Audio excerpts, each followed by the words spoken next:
you ever been around someone that just had that light? You might not have even really known them. You spot it in a crowd.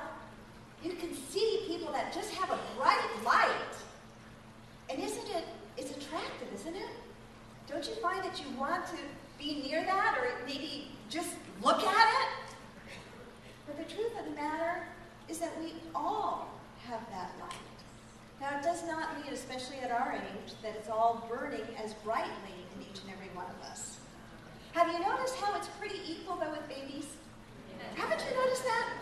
I mean, it doesn't matter whether they're poor, born into a poor family or a rich family, whether they're born into a developed country or a developing country. It doesn't matter the color of their skin, the slant of their eyes, or anything like that. You look at a little baby, and what are they? They're radiant. There's just a light. You don't even have to like kids to see it. But why is it after a certain number of years that for some, that light that was so evident in the beginning becomes less evident? Is the light gone? Did somebody turn the light down? I don't believe the light's gone. I don't believe anybody turned the light down.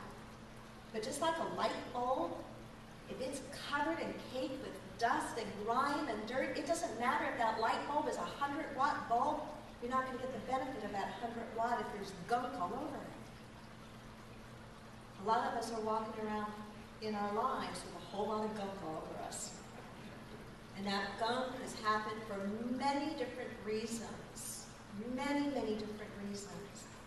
It is my belief that the spiritual path and practice and spiritual community is what is Windex for the soul. I don't know where that came from.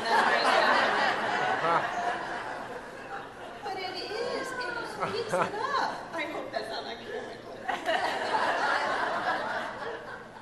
But we need that because the light's there. The beautiful thing is we actually can't get rid of the light. We didn't put it there. I love that because then I know I can't mess it up. I can't permanently destroy it.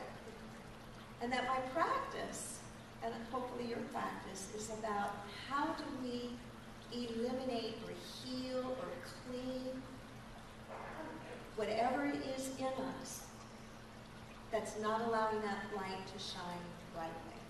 That's where prayer comes in. That's where forgiveness work comes in. That's where the deep inner work that we do comes in. Another theme that emerges out of the Master is to put first things first.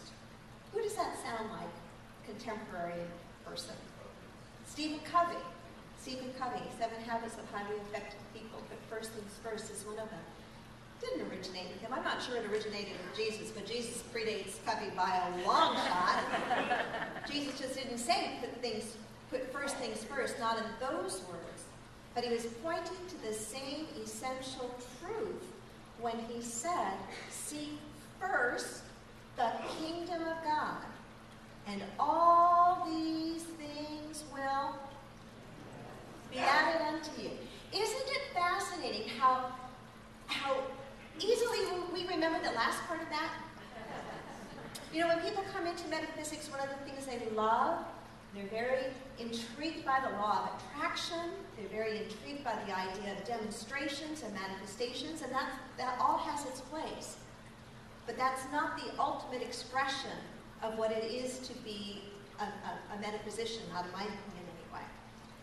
But they're lured into this part, this idea of everything being added unto, forgetting that there's a prerequisite.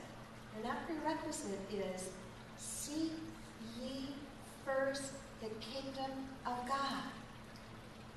Seek ye first the kingdom of God. Put first things first. The kingdom of God is your spiritual life. What is your spiritual life? What is at the center of your life? What are you practicing to grow spiritually? To clean off that film that's covering your own bright light. When that work becomes central to our life, then our life begins to work in amazing ways. There is an effortlessness in which good things come into our lives and seemingly bad things don't happen or don't happen as often. Seek first the kingdom of God. Put at the center of your life your spiritual practice, not something you just kind of do when you remember or something you just do when your finances are lousy or your marriage is falling apart or your body is sick. You go, oh God, I better start practicing now. I will pray now. I will give now. It'll work in crisis, but wouldn't it be nicer to not just live your life in crisis mode? Nobody else is interested in that?